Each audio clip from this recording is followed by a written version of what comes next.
ہم یہاں آئے، سلام دعا ہوئی، مسجد آنے لگے، داڑھی رکھی، نماز پڑھنے لگے، قضاء عمری ادا کرنے لگے اور ایک طرح سے تہجد پڑھنے لگے، اللہ پاک نے ایسا فضل فرمایا کہ آگے چل کر الارم کی ضرورت بھی ختم ہو گئی۔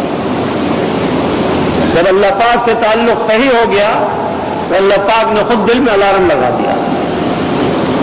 بہت سے لوگ کہتے ہیں کہ رات کو حمداد کو کہہ کر سو، اے حمداد ہمیں اتنے بجے اٹھا دینا۔ میں کہتا ہوں کہ حمداد کو کہنے کی ضرورت کیا ہے، آپ نے اللہ میں تو کیوں نہیں کہتے؟ اللہ میں سے کہو، اے اللہ آپ مجھے صبح مناسب وقت سے بیدار کر دیجئے تاکہ تہجد بھی پڑھ لوں آرام سے اور فجر بھی پڑھ لوں آرام سے۔ اللہ میں سے جو مالک اور خالق ہیں ان سے کیوں نہیں کہتے؟ اور جب ان سے کہو گے تو وہ کرم بھی فرمائیں گے۔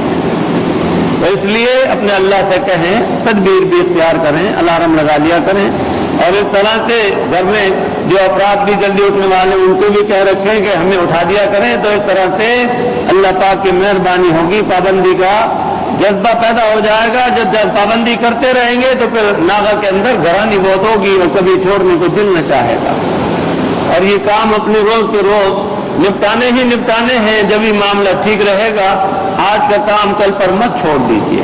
تو باہر کہے کہ ان اللہ یحب التوابین ویحب المتطہرین۔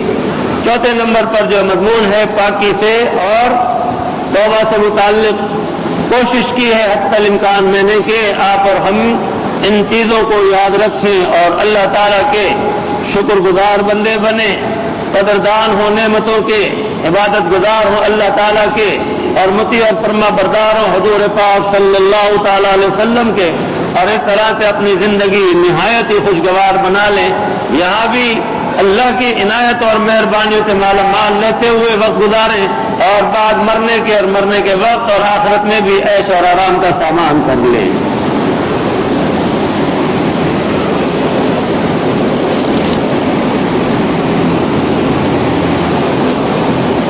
ذیل میں ایک بات اور عرض کروں مستورات کے لیے کہ ان کے لیے بھی اذان کا جواب دینا جو ہے زبردست باعث اجر و ثواب ہے۔ عورتیں اور مرد دونوں کے لیے یہ حکم ہے۔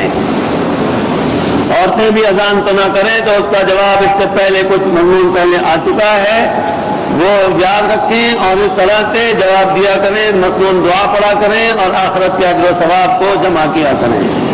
دعا وسیلہ جو ہے ہمارے آپ کے لیے بہت ضروری ہے۔ حضور پاک صلی اللہ تعالی علیہ وسلم کا وسیلہ ہمیں آپ کو چاہیے ہی چاہیے، اس لیے دعا وسیلہ پڑھنے کے لیے پہلے اذان کا معاملہ ہونا ضروری ہے۔ اور ہمارے پیر و مرشد عارف باللہ حضرت ڈاکٹر عبدالعطیٰ رحمۃ اللہ علیہ کا عالم یہ تھا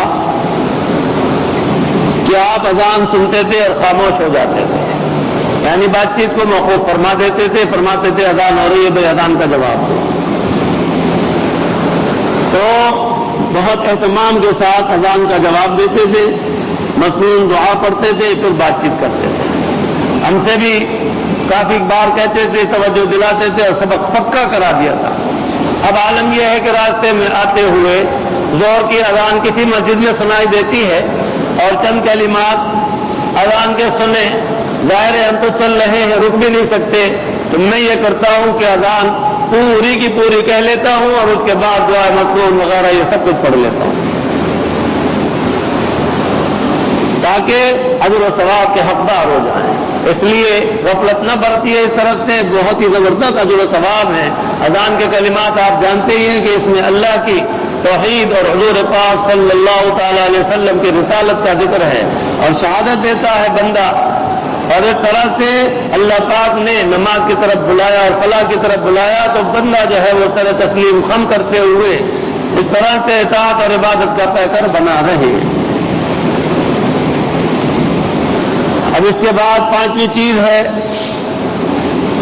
کہ اگر حضرت جبرائیل علیہ السلام اور حضرت میکائیل علیہ السلام کو واقع ہوتی تو ان کے لیے بھی بہت ہی گراں قدر ہوتی۔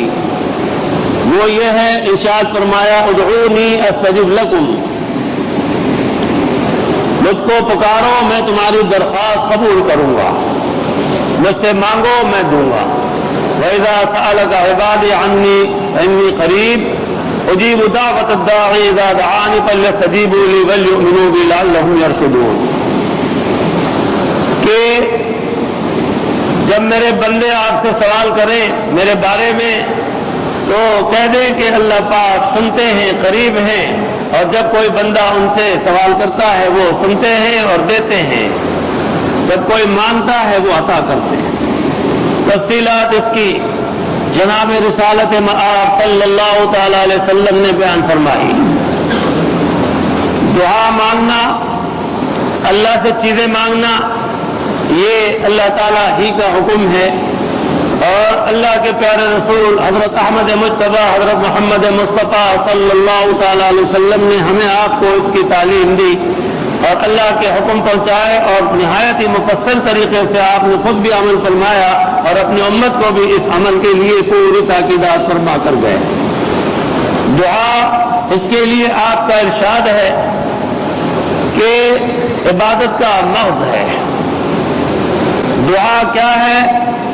بندہ عاجزی کا پوری طرح سے اقرار کر کے، اظہار کر کے، اپنے رب سے اپنا مدعا پیش کر کے درخواست کرتا ہے کہ میرا مدعا سن لیجئے اور پورا فرما دیجئے۔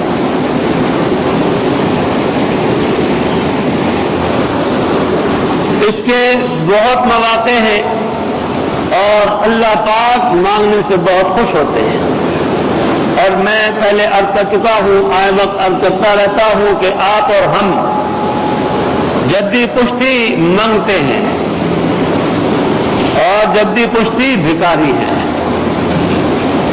کس کے؟ اللہ کے۔ اور اللہ تعالیٰ وہ داتا ہیں کہ ان جیسا کوئی داتا نہیں۔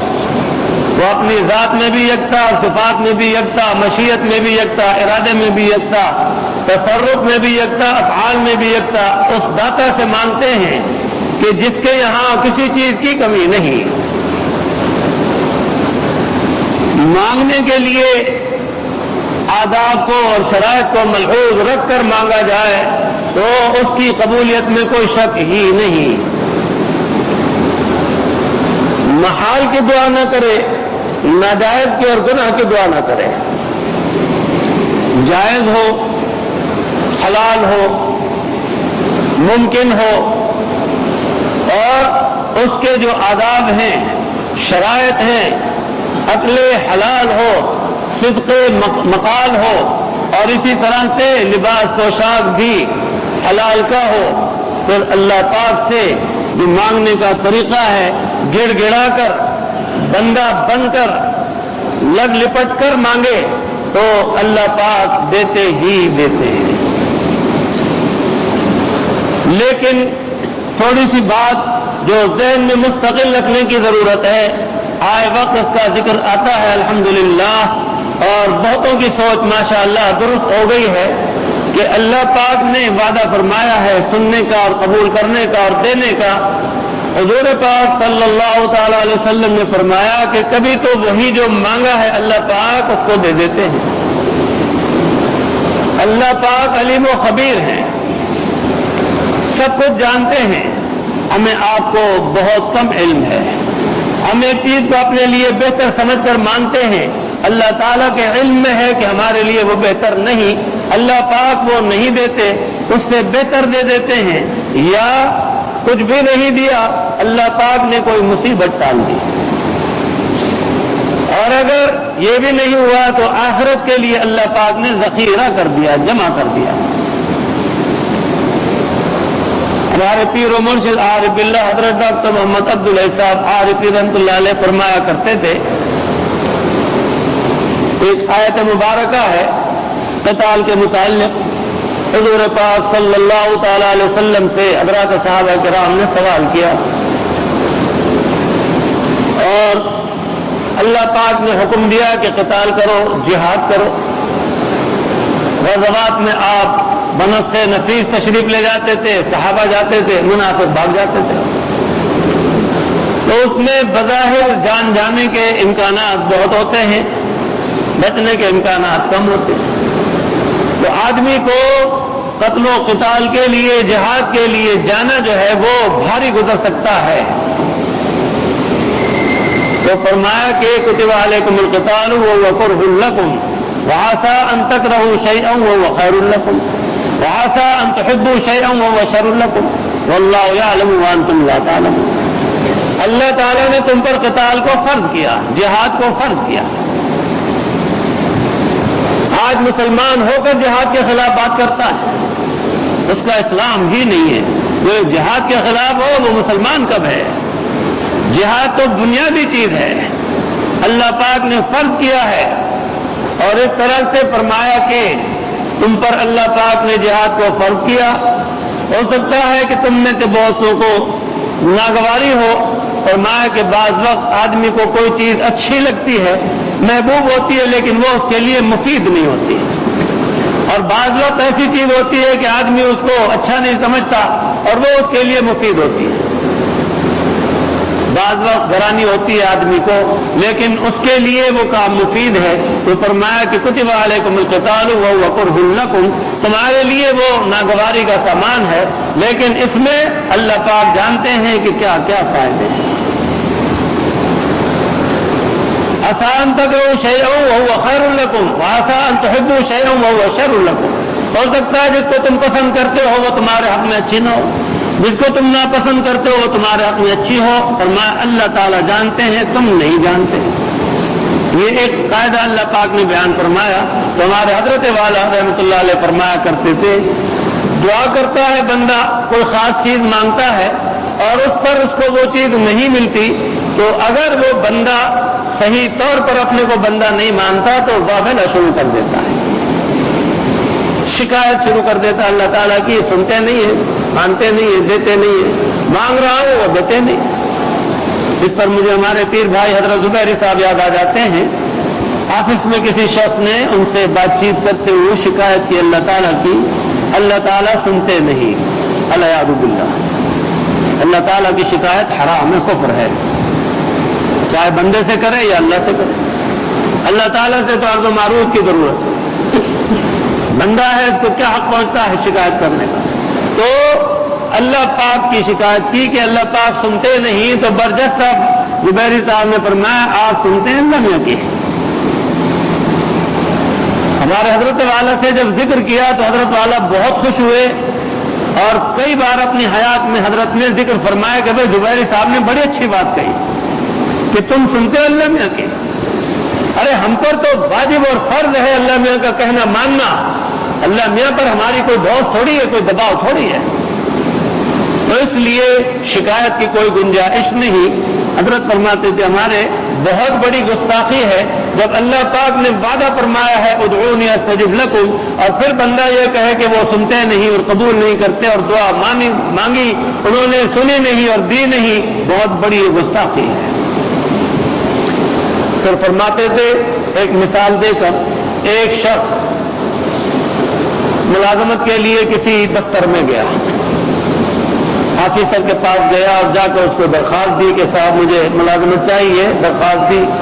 انہوں نے درخواست پڑھ لی، درخواست پڑھ کے رکھ لی اور کہا جائیے آپ کا کام ہو گیا۔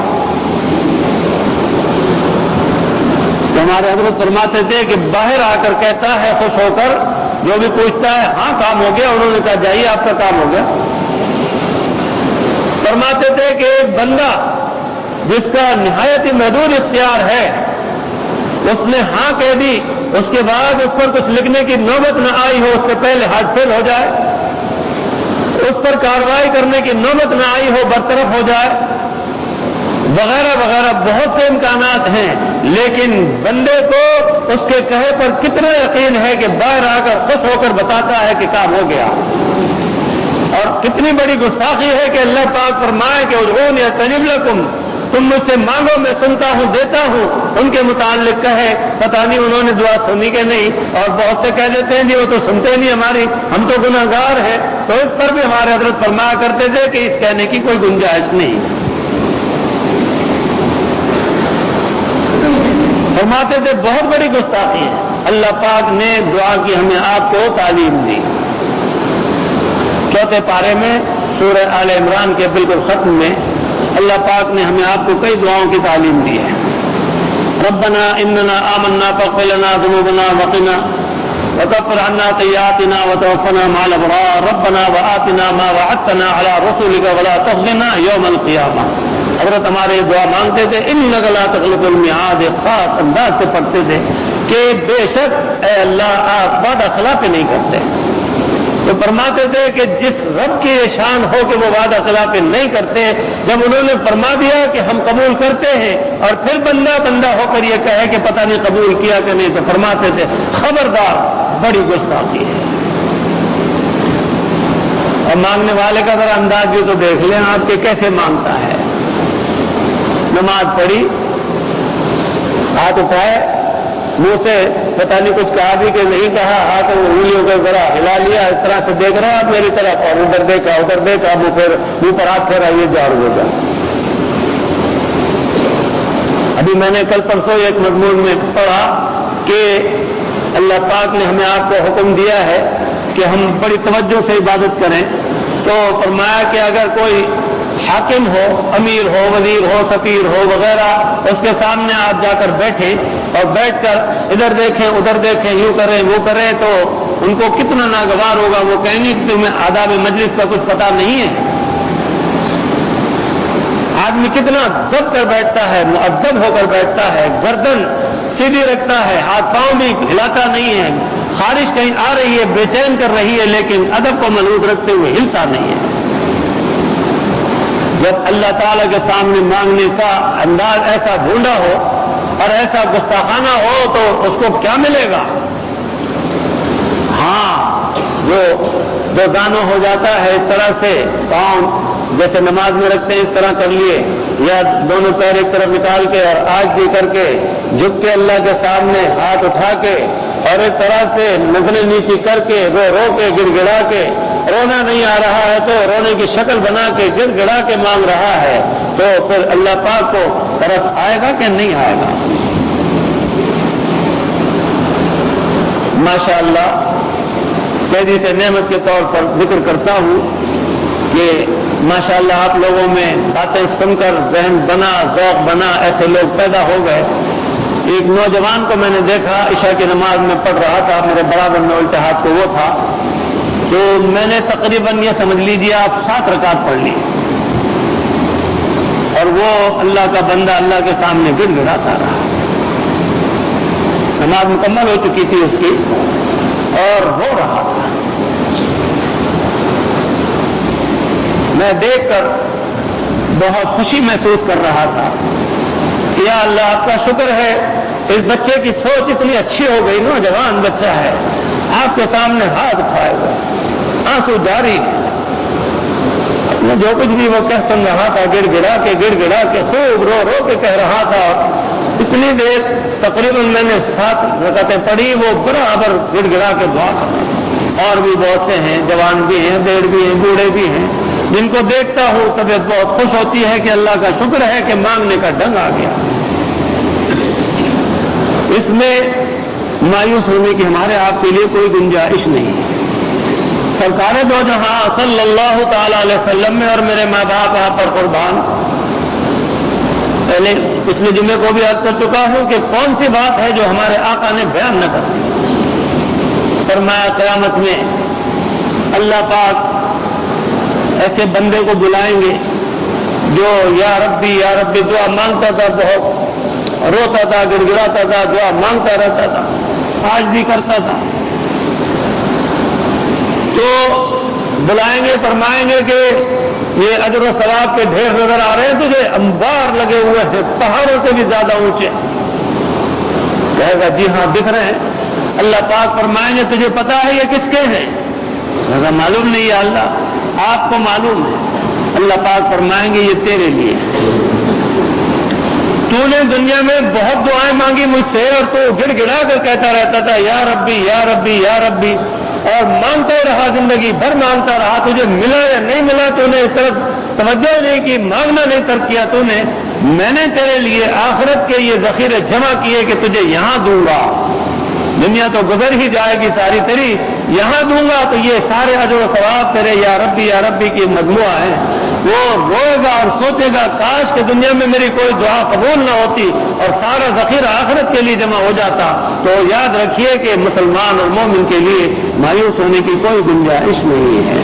اور جائز دعا تو میں عرض کرتا ہوں قرآن و حدیث کی روشنی میں، بزرگان دین کے اقوال کی روشنی میں اللہ تعالیٰ مسلمان کی تو مسلمان کی کسی کافر کی بھی جائز دعا رد نہیں فرماتے ہیں. مسلمان اور کافر انسان تو انسان کسی جانور کی بھی جائز دعا رد نہیں فرماتے ہیں. اور پھر جس کا جتنا تعلق قوی ہوتا چلا جائے گا اللہ پاک سے جڑتا چلا جائے گا اتنا ہی اللہ پاک اس کی لاج رکھیں گے. وہ ادھر التجا کرے گا اللہ پاک فرمائیں گے کہ بھائی تو ہمارا کہنا مانتا ہے بہت, ہم بھی تیری لاج رکھ لیتے ہیں, جو تو نے کہا ہے ہم پورا کر دیتے ہیں. اس امت کے اندر کروڑوں اربوں واقعات ہیں, بے شک بے شمار واقعات ہیں کہ اللہ پاک نے بڑے فضل فرمائے اپنے محبوب بندوں پر اور ان کی لاج رکھی ہی رکھی. مستجاب الدعا بندے ہیں. تو اس لیے اللہ پاک سے مانگنے میں کبھی بخل نہ کریں. اور دعاؤں کے سلسلے میں اب ایک نئی سوچ پیدا ہو گئی کہ جی دعا مانگنے کی کیا ضرورت ہے, اللہ میاں کو سب معلوم ہے, وہ دے گا دے دے گا. یاد رکھیے یہ بہت بڑا گستاخی کا انداز ہے اور یہ سوچ درست نہیں ہے. اگر یہ بات ہوتی تو جناب رسول اللہ صلی اللہ تعالی علیہ وسلم راتوں کو رو رو کر گڑ گڑا کے دعائیں نہ کرتے. ام المومنین حضرت عائشہ صدیقہ رضی اللہ تعالی عنہ فرماتی ہیں ایک موقع پر آپ سجدے میں تھے, رو رہے تھے, گڑ گڑا کر رو رہے تھے. ایسی آواز آپ کے سینے سے آ رہی تھی جیسے ہانڈی پکتی ہے اور ابلتی ہے, اس طرح سے اس آواز میں توقف ہو گیا. تو میں ڈر گئی کہ کہیں آپ کا ہارٹ فیل تو نہیں ہو گیا. میں نے آہستہ سے آپ کی سنگلیاں پکڑی, پاؤں کی چھوٹی انگلی, اور اس کو ہلکا سا دبایا تو آپ نے انگلی ہلا دی, جس سے میں سمجھ گئی کہ آپ حیات ہیں. اور پھر اللہ پاک نے ہمیں آپ کو جگہ جگہ ربنا اور ربی کے ساتھ دعائیں سکھائی ہیں. اور سب سے پہلے تو جو ہمارے جد امجد ہیں, جن کی بنیاد پر میں نے کہا ہے کہ ہم تو جدی کشتی منگتے ہیں, بھکاری ہیں اللہ کے. حضرت آدم علی نبینا علیہ الصلوۃ والسلام جیسے ہی قصور سرزد ہو گیا اور وہ واقعہ ہو گیا جو نہیں کرنا چاہیے تھا, ہونے کے بعد پھر انہوں نے اس میں ایک پیٹ نہ کی اور حیل و حجت نہ کی, فوراً کہا ربنا ظلمنا انفسنا وان لم تغفر لنا وترحمنا لنکونن من الخاسرین. اللہ پاک نے اپنے کلام پاک میں اسی لیے اتارا ہے کہ آپ اور ہم بھی یہی کہیں. ایک طواف میں ایک سال ہم میاں بیوی دونوں طواف کر رہے تھے تو میرے ذہن میں ایک خیال پیدا ہوا کہ لا الہ الا انت سبحانک انی کنت من الظالمین.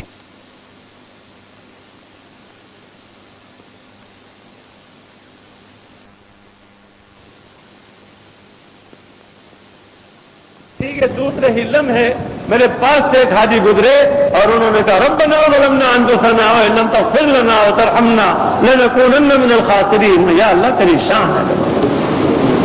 پھر تو میں نے توجہ کی جب تو پتا چلا کہ طواف میں بھی ہم بھی مانگتے ہیں, طواف میں بھی بتیرے لوگ زور سے مانگ رہے ہیں, صحیح کے اندر مانگ رہے ہیں. تو حضرت آدم علی نبینا علیہ الصلوۃ والسلام کی دعا مقصود یہ تھا کہ اللہ پاک اپنے بندوں کو اس دعا کی تعلیم دے تاکہ وہ اپنے قصوروں کا اعتراف کریں, عبدیت کا اظہار کریں.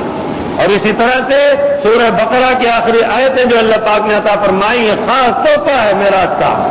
اس میں ہے کہ نہیں ربنا لا تؤاخذنا ان نسینا او اخطانا ربنا ولا تحمل علينا اصرا كما حملته على الذين من قبلنا ربنا ولا تحملنا ما لا طاقة لنا به واعف عنا واغفر لنا وارحمنا انت مولانا فانصرنا على القوم الكافرين. ہے کہ نہیں؟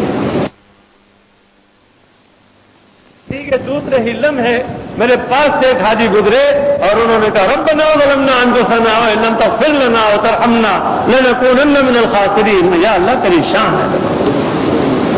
پھر تو میں نے توجہ کی جب تو پتا چلا کہ طواف میں بھی ہم بھی مانگتے ہیں, طواف میں بھی بتیرے لوگ زور سے مانگ رہے ہیں, صحیح کے اندر مانگ رہے ہیں. تو حضرت آدم علی نبینا علیہ الصلوۃ والسلام کی دعا مقصود یہ تھا کہ اللہ پاک اپنے بندوں کو اس دعا کی تعلیم دے تاکہ وہ اپنے قصوروں کا اعتراف کریں, عبدیت کا اظہار کریں. اور اسی طرح سے سورہ بقرہ کی آخری آیتیں جو اللہ پاک نے عطا فرمائی ہیں, خاص تحفہ ہے معراج کا. اس میں ہے کہ نہیں ربنا لا تؤاخذنا ان نسینا او اخطانا ربنا ولا تحمل علينا اصرا كما حملته على الذين من قبلنا ربنا ولا تحملنا ما لا طاقة لنا به واعف عنا واغفر لنا وارحمنا انت مولانا فانصرنا على القوم الكافرين. ہے کہ نہیں؟ اور جو اللہ کے بندے بندیاں گزر چکے، اللہ پاک نے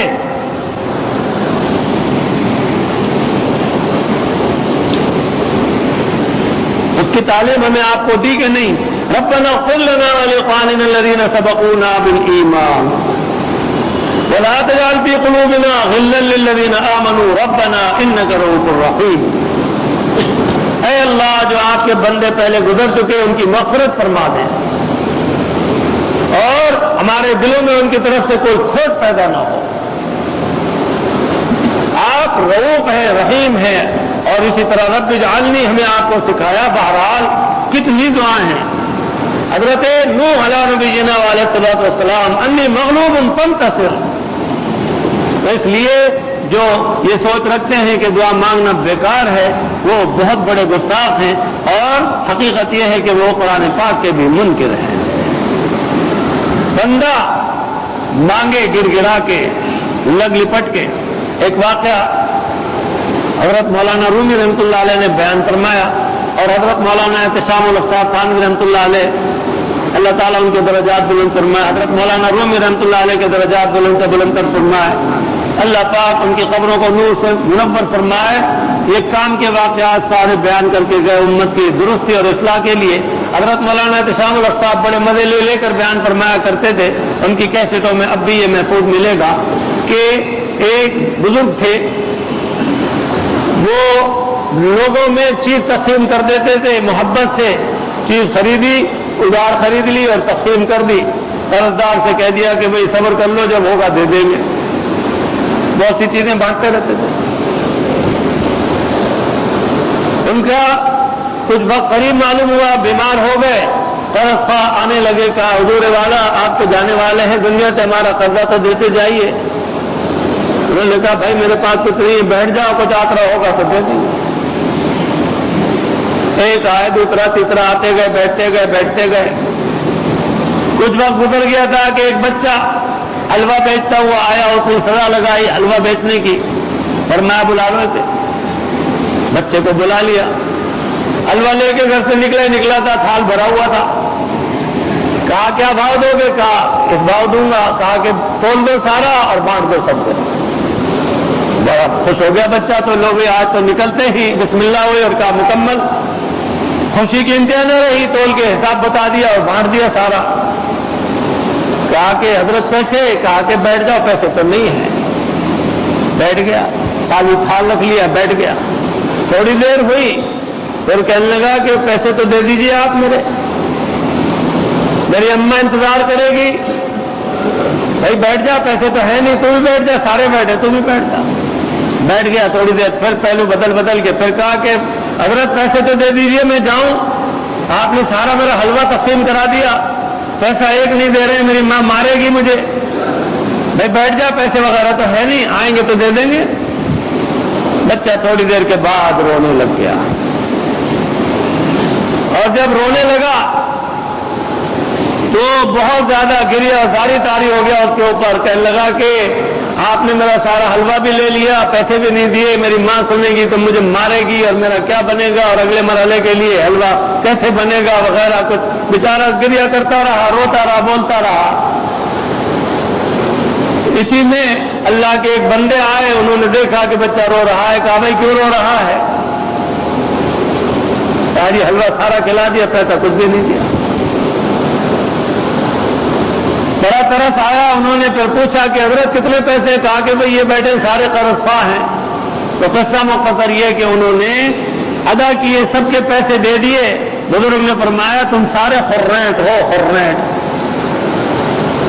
ارے نالائقوں، بیٹھ گئے آ کر اللہ کے سامنے روتے گڑ گڑاتے تو تمہارا کب سے حساب نہیں بڑھ جاتا۔ بچہ آیا، رویا، گڑ گڑایا، اللہ کو ترس آیا، اللہ نے اپنا بندہ بھیج کے حساب چکا دیا۔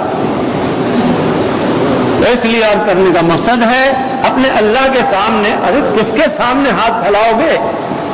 اس کے سامنے جس کے ہم سارے اندر باہر سب کچھ ہم اسی کے ہیں۔ اور ہاتھ پھیلانے کے بہت سے مواقع ہیں، بہت سے نہیں۔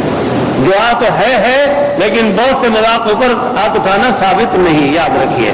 تو ہاتھ اٹھائیں گے، دعا کریں گے، اللہ پاک عاجزی کو قبول فرما کر اس کی دعا کی قبولیت کو شرف بخشیں گے، عرض کر چکا ہوں کہ یا اس کو جو مانگ رہا ہے وہ دے دیں گے، یا اس سے بہتر دے دیں گے، یا کوئی مصیبت ٹال دیں گے، یا آخرت کا ذخیرہ جمع فرما دیں گے۔ مانگنے کے لیے بزرگوں نے فرمایا کہ میری زبان تو حقیقت یہ ہے کہ اس کو 1000 بار بھی میں مشک سے دھوؤں تو پاک نہیں ہوگی، اس سے غیبت، اس سے چغلی، اس سے برائی، لیکن پھر بھی اللہ پاک کا کرم ہے جس نے یہ کہہ دیا کہ تم ظاہری طور پر اپنی زبان پاک کر لو، منہ پاک کر لو، پاک رکھ لو، اور حرام لقمے کو اگر مت جانے دو، حرام ناپاک چیز کو مت جانے دو، تو تمہارا حکم جو ہے پاکی کا ہی ہے۔ ایک اور حدیث بھی ہے، سرکار دو جہاں صلی اللہ تعالی علیہ وسلم نے فرمایا، ایک بندہ ہے خوب گڑ گڑا رہا ہے، یا ربی یا ربی یا ربی دعائیں مانگ رہا ہے، خوب گڑ گڑاتا ہے، دعائیں قبول ہوتی نظر نہیں آتی۔ آپ نے فرمایا اس کی دعا کہاں قبول ہو؟ جس کا کھانا حرام کا، جس کا پہننا حرام کا، جس کا پینا حرام کا، جس کا رہنا حرام کا، اس کی دعا کہاں قبول ہو؟ قبولیت کو روکتی ہے یہ ناپاک چیز، ناجائز چیز۔ اس لیے لقمہ حلال ہو، صدق مقال ہو، سچائی، جھوٹ نہ ہو۔ جھوٹ وہ گند ہے جس کے لیے سرکار دو جہاں صلی اللہ تعالی علیہ وسلم نے فرمایا سمندر میں ڈال دو تو سارا سمندر گندا ہو جائے۔ جھوٹ، غیبت، اس لیے ان سب چیزوں سے پاک کر لیں۔ اس کا طریقہ میں عرض کرتا ہوں۔ آپ کہیں گے کہ کس طرح دھوئیں منہ، سارا بدن وغیرہ؟ اللہ پاک کی رحمت کے قربان جاؤں، یہی مضمون جو آپ سن رہے ہیں اسی میں نسخہ ہے۔ بہت ہی دلجمی کے ساتھ، یکسوئی کے ساتھ، توجہ کے ساتھ اللہ پاک سے استغفار کرتے ہیں۔ استغفر اللہ ربی من کل ذنب واتوب الیہ، کم از کم 3 دفعہ کر لیں، اور مختلف صیغے ہیں استغفار کے، جو بھی استغفار آپ کر لیں گے استغفار قبول ہوگا۔ پاک و صاف ہو جائیں، اس کے بعد پھر مانگیں۔ بزرگان دین حضرات و صوفیاء کرام کے یہاں ایک اصطلاح ہے، تحلیہ اور تخلیہ۔ پہلے تخلیہ ہے، پھر تحلیہ ہے۔ اس کی آپ کو میں واضح مثال یاد کروں، کسی شخص کے جسم پر گندگی لگی ہوئی ہو تو گندگی کو پہلے دور کرنا ضروری ہے کہ وضو کر لے تو کام چل جائے گا۔ پہلے گندگی کو دور کرنا ضروری ہے۔ یہ گندگی کو دور کرنا تخلیہ ہے، یعنی اس سے صاف ستھرا کرنا گندگی سے۔ اس کے بعد تحلیہ یعنی پھر مرصع ہونا ہے اور خوبصورتی کو اختیار کرنا ہے، مزین ہونا ہے۔ تو غرض کے پہلے صفائی ستھرائی، اس کے بعد پھر جو ہے وہ زیبائش اور آرائش کے ساتھ پھر دے گی مزہ۔ جس طرح سے قلعے والے کو اگر آپ نے دیکھا ہو، قلعی کرنے والا پہلے برتن کو خوب مانجتا ہے، رگڑتا ہے، اور اس میں مانجا لگائے گا، ریت لگائے گا، اس میں خوب رگڑے لگائے گا، حتیٰ کہ میل دور کرنے کے لیے اس کو آگ پر بھی پکائے گا، اور اس طرح سے رگڑنے میں وہ بدرنگا بھی ہو جائے گا۔ پہلے اس کا میل کچیل دور کرے گا، یہ ہے تخلیہ۔ پھر اس کے بعد تحلیہ، پھر فضائل سے مرصع ہوگا، پھر نور علی نور ہوگا۔ اس کے بعد پھر وہ گرم کر کے جو اس کے اوپر نشادر اور تلے لگا کے اور جو روئی پھیرے گا تو چمک پیدا ہو جائے گی۔ تو عرض کرنے کا مقصد ہے پہلے پاک و صاف ہو جائے، اس کے بعد پھر جو ہے مانگے تو پاک صاف ہو کر تو معاملہ بڑا فسکراس ہو جاتا ہے۔ مجدد الملت حکیم الامت حضرت مولانا اشرف علی صاحب تھانوی رحمۃ اللہ علیہ کا ایک واقعہ یاد آ رہا ہے۔ حضرت آپ جو تھے حضرت تھانوی رحمۃ اللہ علیہ حضرت مولانا فضل الرحمان گنج مراد آبادی رحمۃ اللہ علیہ کے پاس جا رہے تھے، حالانکہ خود اپنے طور پر بہت بڑے بزرگ تھے حضرت تھانوی رحمۃ اللہ علیہ، لیکن بہرحال ابدیت کے ناطے آپ کو یہ احساس ہوا کہ میں ایک بہت بڑے بزرگ کے پاس جا رہا ہوں اور گناہوں کے ساتھ آلودہ ہوں، ان پر منکشف ہو جائیں گے۔ تو آپ نے پہلے 2 رکعت نماز توبہ پڑھی اور استغفار کی، اور حضرت مولانا فضل الرحمان گنج مراد آبادی رحمۃ اللہ علیہ کے یہاں آپ جب پہنچے، جو پذیرائی ہوئی، آپ نے ساری بات بیان فرمائی اپنے مواعظ و ملفوظات میں۔ اللہ پاک نے آپ کو بہت عزت عطا فرمائی، جبکہ حضرت مولانا فضل الرحمان گنج مراد آبادی رحمۃ اللہ علیہ بڑے صاحب کش بزرگ تھے، بڑے صاحب مرتبہ تھے۔ بعضوں کو پہچان لیتے تھے کہ صرف ان کا مقصد جو ہے آنے میں کوئی اخلاص کا نہیں تو ان کو بہت جلدی چلتا کر دیتے تھے. اور حضرت تھانوی رحمۃ اللہ علیہ سے بہت زبردست پیار اور محبت اور شفقت کے ساتھ پیش آئے. آپ سے فرمایا بھی کہ بھائی کیا لائے ہو, ہمارے لیے ہدیہ کچھ لائے ہو گے, کیا لائے ہو؟ حضرت نے فرمایا حضرت فلاں چیز لائے. ارے بھائی اسی کی ہمیں ضرورت تھی, بڑا اچھا کیا جو لے آئے. کہاں سو گے, کہاں بیٹھو گے, کھانے وغیرہ کا سارا انتظام ایسا فرمایا. تو عرض کرنے کا مقصد ہے کہ حضرت تھانوی رحمۃ اللہ علیہ خود اتنے بڑے بزرگ, لیکن بزرگ کے پاس جاتے ہوئے دل میں خیال پیدا ہو رہا ہے تو اس سے پاک صاف ہونے کے لیے نماز توبہ پڑھ لی, استغفار پڑھ لی.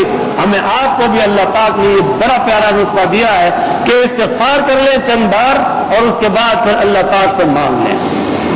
اور مانگنے میں پہلے درود شریف پڑھ لیا کریں. موقع مناسب ہوتا ہے, فرصت کا وقت ہے, تنہائی ہے. اور ویسے ایک چیز اور بھی عرض کروں, بعض حضرات کو اس میں جو ہے اشتباہ اور خلجان ہے کہ سب کے سامنے زور سے دعا نہیں مانگنی چاہیے, یا گڑ گڑانا نہیں چاہیے, یا رونا نہیں چاہیے. اور بہت سے لوگ ہیں جو منع بھی کرتے ہیں. یاد رکھیے کہ جب اللہ پاک سے تعلق جڑ جاتا ہے تو اس کا پھر معاملہ یہ ہے کہ جلوت میں خلوت ہو جاتی ہے. پھر اس کو آس پاس کے ماحول سے کوئی سروکار نہیں رہتی. بندہ ہے اور رب ہے, وہ اپنے رب سے براہ راست کہتا ہے ہزاروں بیٹھے ہوا کریں, لیکن اس کو اس سے کوئی مطلب نہیں. تو اس لیے جلوت میں خلوت ہو جاتی ہے. اور باقی جس کسی کا تعلق نہیں مضبوط ہوتا تو وہ جانے اس کا کام. ورنہ اس طرح سے دعا مانگنے میں بہت سارے وہ بیچارے بھی ہیں جن کو نہیں مانگنی آتی, وہ بھی شریک ہوتے ہیں اور اس طرح سے ان کے بھی کام بن جاتے ہیں. بہرحال اس طرح سے جلوت اور خلوت جو کلیتاً اس کے لیے بہت ہی مفید ہے. تو جب تعلق صحیح ہو گیا تو گڑ گڑا کر عاجزی کر کے درود شریف پڑھ کے اور اس طرح سے پھر طریقے سے مانگنا شروع کرتا ہے, مانگتا رہتا ہے, مانگتا رہتا ہے. اور اس طرح سے وہ تھکتا نہیں. اللہ پاک خوش ہوتے ہیں اور فرماتے ہیں کہ یہ بندہ مجھ سے مجھے رب سمجھ کر مانگ رہا ہے, میں اسے نہ دوں. اور مضمون بہت مشہور ہیں, اشعار میں بھی ہیں, اردو میں بھی اور عربی میں بھی, کہ رب مانگنے سے خوش ہوتے ہیں, نہ مانگنے سے ناراض ہوتے ہیں. اور بندہ مانگنے سے ناراض ہوتا ہے اور نہ مانگنے سے خوش ہوتا ہے. اور یہ حقیقت ہے کہ اللہ ہی کی شان ہے. اس سے آپ جتنا بھی مانگے جائیں, پوری کائنات مانگی جائے, پورے کائنات والے مانگتے رہیں, ان کو کوئی ناگواری نہیں ہوگی. لیکن انسان یہ ایک دفعہ دے دے گا, 2 دفعہ دے دے گا, 10 دفعہ, 20 دفعہ, 50 دفعہ, 100 دفعہ, بالآخر تھک جائے گا, اکتا جائے گا, کہے گا میاں روز روز یہ دیکھ لیا. اور اللہ کی شان ہے کہ جتنا بھی مانگو, اور مانگنے سے خوش ہوتے ہیں, عاجزی کرنے سے خوش ہوتے ہیں, مہربانیاں فرماتے ہیں. اور اس طرح سے کتنے بندے اللہ تعالیٰ کے اب بھی روئے زمین پر موجود ہیں, اور کتنے گزر چکے جو مستجاب الدعا, ادھر دعا کی ادھر اس کا پوری طرح ظہور ہو گیا. بہرحال عرض کرنے کا مقصد ہے, اللہ رب کریم نے ہمیں آپ کو یہ بہت زبردست نعمت عطا فرمائی ہے. تو فرمایا کہ اگر حضرت جبرائیل علیہ السلام اور حضرت میکائیل علیہ السلام کو وہ عطا ہوتی تو ان کے لیے بھی بہت ہی گراں قدر ہوتی. اللہ پاک نے ہمیں آپ کو یہ دعا کا طریقہ, مانگنے کا طریقہ, اور یہ مانگنا اور یہ دعا یہ کس قدر بغیر مانگے کے عطا فرما دی, یہ ان کی بڑی مہربانی ہے. ان کے کرموں میں یہ ایک بہت بڑا کرم ہے. ہم مانگنے سے دریغ نہ کریں اور بہت ہی عاجزی کے ساتھ مانگا کریں. جلدی جانا ہو تو مختصر ہی مانگ لیں. اللہم انت السلام ومنک السلام تبارک یا ذا الجلال والاکرام ربنا آتنا فی الدنیا حسنۃ وفی الآخرۃ حسنۃ وقنا عذاب النار. سب کچھ آ گیا. اور اس سے آگے بھی اگر یاد رہے تو اللہم انی اسألک من خیر ما سألک منہ نبیک سیدنا محمد صلی اللہ علیہ وسلم. اے اللہ میں آپ سے اس تمام چیز کا سوال کرتا ہوں جو آپ کے پیغمبر حضرت محمد مصطفیٰ صلی اللہ تعالی علیہ وسلم نے مانگی, وہ مجھے بھی دے دیجیے. اور اعوذ بک من شر ما استعاذ منہ نبیک سیدنا محمد صلی اللہ علیہ وسلم.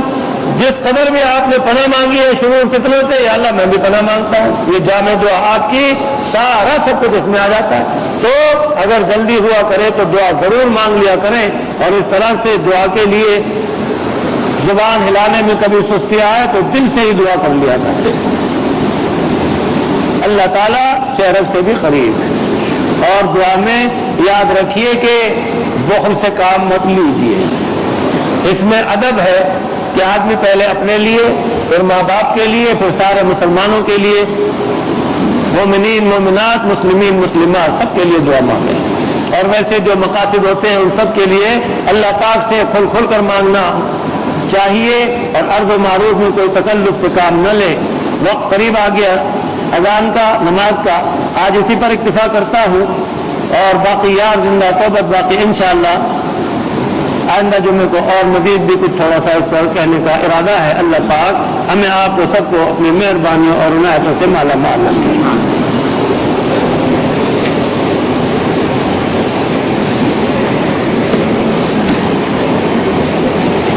دعا کے اوپر آپ کو ایک چیز عرض کرتا ہوں. ہمارے محترم مہربان طارق صاحب جن کے لیے آپ اور ہم برابر دعا کر رہے ہیں، یہ چوتھا جمعہ ہے ان کا کہ حادثہ ہوا تھا ان کا 4 جمعے پہلے، آج چوتھا جمعہ جا رہا ہے. دعائیں ہو رہی ہیں ان کے لیے، بہت بڑے مداح ان کے اور محبت والے، اور ختم ہو رہے ہیں. ہم بھی دعائیں کرتے ہیں، سبھی کر رہے ہیں، بہت دعا کر رہے ہیں. اللہ پاک کی قدرت دیکھیے، اس رب کریم کی شان کریمی دیکھیے کہ آج برخوردار نے بتایا کہ اللہ تعالیٰ کا ایسا زبردست قدرت کا معجزہ ظاہر ہو رہا ہے کہ ان کو ہوش آ رہا ہے. جبکہ ان کا جو حادثہ ہوا تھا وہ بہت ہی خطرناک تھا، اور بظاہر ایسے حادثات میں آدمی چند گھنٹوں سے زیادہ جیتا نہیں ہے. لیکن ڈاکٹر صاحبان بھی ضیاءالدین اسپتال میں داخل ہیں. ڈاکٹر صاحبان بھی کہہ رہے ہیں کہ صرف اور صرف یہ اللہ کی قدرت کا معجزہ ہے اور دعاؤں کی برکت ہے. اللہ پاک ان کو اور سارے بیماروں کو پوری طرح سے صحت عطا فرمائے. طارق صاحب کو اللہ تعالیٰ ان کے دل کو بھی پوری طرح سے کام میں لگا دے، دماغ کو بھی ہوش میں پوری طرح آ جائیں، اور جو کچھ بھی ان کی تکالیف ہے اللہ پاک ان سب کو بھی ظاہر فرما دے. پھر بھی میں آپ سب سے دعا کی درخواست کرتا ہوں، مستورات سے بھی اور مرد حضرات سے بھی، کہ آپ ان کو یاد فرمایا کریں اور دعائیں کرتے رہا کریں. انہوں نے کارہائے خیر میں بہت حصے لیے ہیں، اللہ پاک ان کو زندگی دے، صحت دے، پھر بھی وہ حصے لیتے رہیں. بہت زیادہ ہمارے ساتھ تو مسجد کے معاملات میں ان کا بہت ہی زبردست حصہ ہے. اللہ پاک ان کو صحت کلی عطا فرمائے. میں کبھی ان کا نام لے دیتا تھا تو غصے ہو کر کہتے تھے حضرت آپ میرا نام نہیں لیا کریں، مجھے شرمندگی ہو جاتی ہے.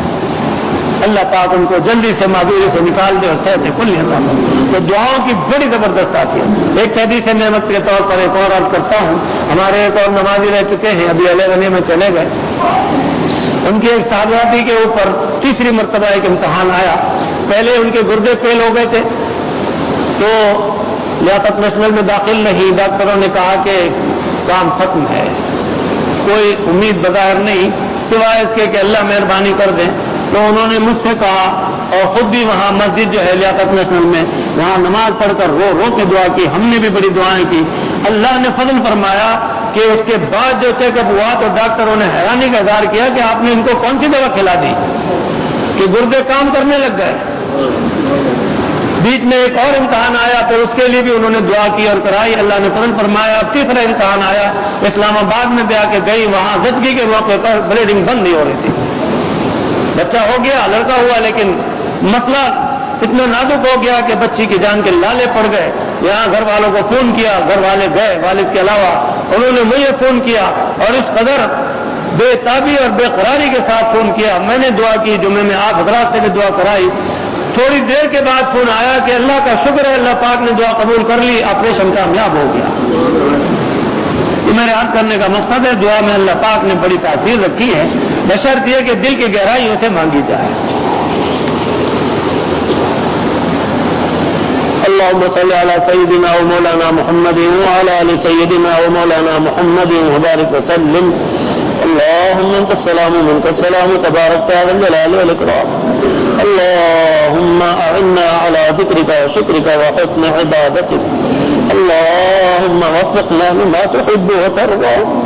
ربنا آتنا في الدنيا حسنة وفي الآخرة حسنة وقنا عذاب النار. ربنا ظلمنا أنفسنا وإن لم تغفر لنا وترحمنا لنكونن من الخاسرين. لا إله إلا أنت سبحانك إني كنت من الظالمين.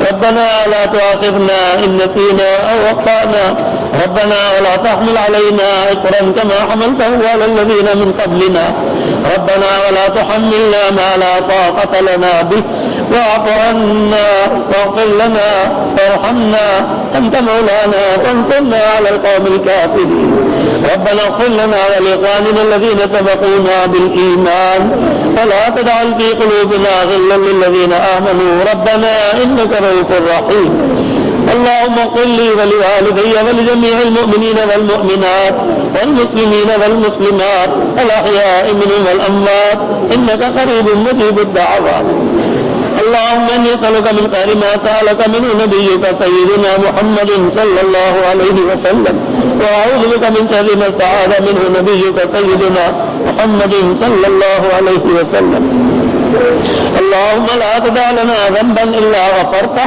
ولا هما إلا فرجته ولا دينا إلا قضيته ولا مريضا إلا شفيته ولا حاجة من حوائج الدنيا والآخرة يا أرحم الراحمين إلا قضيتها اللهم ارزقنا زيارة الحرمين الشريفين وارزقنا حجا مبرورا وسعيا مشكورا وذنبا مغفورا وعملا صالحا مقبولا وتجارة لن تبور يا عالم ما في الصدور يا عزيز يا غفور رب اغفر وارحم وتجاوز عما تعلم انك انت العز الاكرم اے اللہ اپنے حضور کی ساری امت پر رحم فرما دیجیے رحم فرما دیجیے رحم فرما دیجیے سب کی اللہ مغفرت فرما دیجیے مغفرت فرما دیجیے یا اللہ گناہوں کو پتلے اپنے کرم ہی کرم فرما کر ساری مغفرت فرما دیجیے مغفرت کاملہ فرمائی ایک ایک گناہ کو معاف کر دیجیے ایک ایک نیکی کو قبول فرما لیجیے اپنے عنایت سے مالا مال رکھیے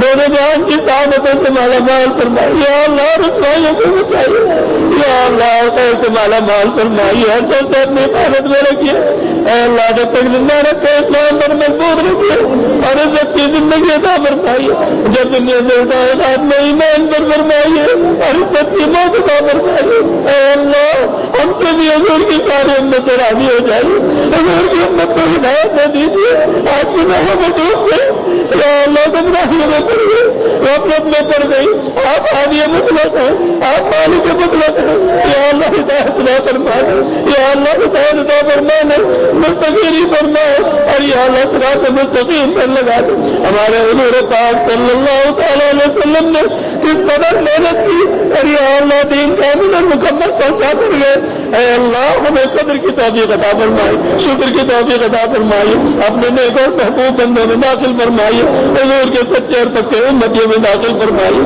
اے اللہ جو مانگ سکے وہ بھی دے دیجیے جو نہیں مانگ سکے وہ بھی دے دیجیے تمام ضرور بدلوں سے اپنی حفاظت میں لے لیجیے سمینا واطعنا غفرانک ربنا والیک المصیر وصلی اللہ تعالی علی خیر خلقہ سیدنا محمد وعلى آلہ واصحابہ اجمعین آمین برحمتک یا ارحم الراحمین.